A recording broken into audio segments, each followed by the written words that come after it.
Hello and welcome to this video on government support and protection. So in this video we're going to look at two things. First of all, how governments can support businesses through a subsidy, and secondly, how businesses can protect their ideas using government legislation. So let's start off with grants and subsidies. So a subsidy or a grant is a form of financial assistance paid by the government to a business or economic sector. Now, why would a government do that? Well, it can lower the cost of goods. And if this is something like food or something essential, then this can affect a large part of the population and make it more affordable for them. The government can also guarantee the supply of goods which the government thinks consumers should consume, so things that have positive effects for society. By funding those things, they can increase their level of production. Thirdly, subsidies, because they are money given to a business, it can enable the business to maybe lower its prices or have a better quality product, and this may give it a competitive advantage in the international market, which from a government's perspective may be good in terms of jobs, employment, and also in terms of perhaps tax revenue if the company goes on to make more profits. Governments also sometimes target certain industries and will give subsidies to businesses in those particular industries to help them survive and help them grow if they think these industries are particularly important for the future of the economy. So we've seen this diagram before, but this illustrates here the impact of a subsidy. So a subsidy supply curve to the right, and we can see that results in a reduction in price to P2, so a lower price for consumers, a more competitive product internationally, and also we see an increase in the quantity supplied. So here the output of the beef has increased to Q2. So there are many industries that receive subsidies. Here's some information about renewable energy subsidies in the UK. So renewable energy is quite a common thing that governments will subsidise because they want to encourage more of it because it's good for the environment. In many countries, governments subsidise things like transport systems. So here we can see there was a €230 million subsidy to the Athens train network or transport network in 2010. Sometimes governments won't necessarily give industries money, but they might grant a special privilege to the industry. So for example, in Britain, the government does not require the film industry to pay as much tax as other industries. And so this gives an incentive for film companies to come to Britain and locate their production, which is good for jobs and good for the economy. So again, businesses might benefit from things like that. So we looked at what a subsidy is and how businesses might benefit from it.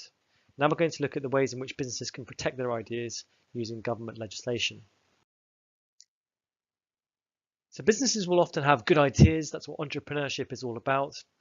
And they will want to protect their idea. Now, an idea a business has, we call its intellectual property. So its property belongs to the business, but you can't really touch it. It's an idea, it's intellectual. So this will include things like the business name, its logo, the designs the business has come up with, and its inventions. Now, these aspects are covered by different types of law: copyright law, patent law, and trademark law. All businesses have some form of intellectual property, and that's likely to be a valuable asset that can set the business apart from competitors, be sold or licensed, forming an important source of income, offer customers something new and different, and form an essential part of marketing or branding.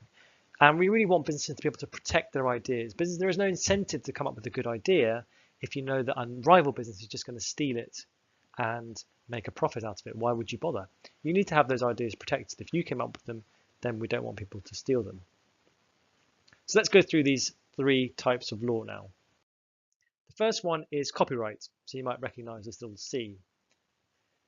Now, copyright is legal protection against copying for anyone who writes anything, anyone who composes anything, anyone who creates anything. So for authors, composers, and artists. So as soon as you write a poem, or as soon as you compose a song, or as soon as you paint a picture, or as soon as you write some software code, the protection is automatic.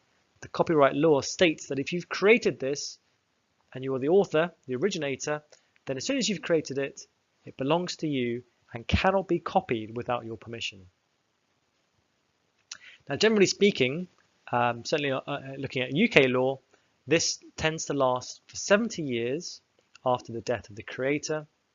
But for things like sound recordings, broadcasts, and programs, it lasts 50 years from when they're first issued.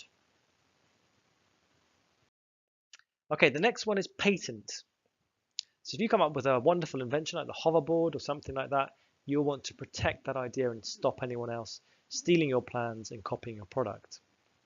And patent law is one applies here.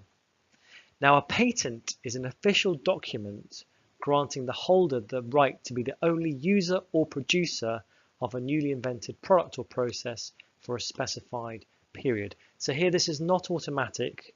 This is a document issued by the government who check that your design, your invention, there has been no previous invention or it's not too similar to someone else's invention.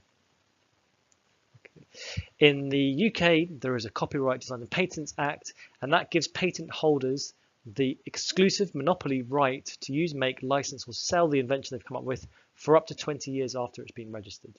So, for example, when Apple came up with the scrolly wheel on their iPod, in order to stop any other company, MP4 company, making that, stealing their design, they would have gone to their local government, the US government or the UK government, and taken out a patent saying, here's a document proving it's ours. And if anyone else copies us, they'll be in breach of this law.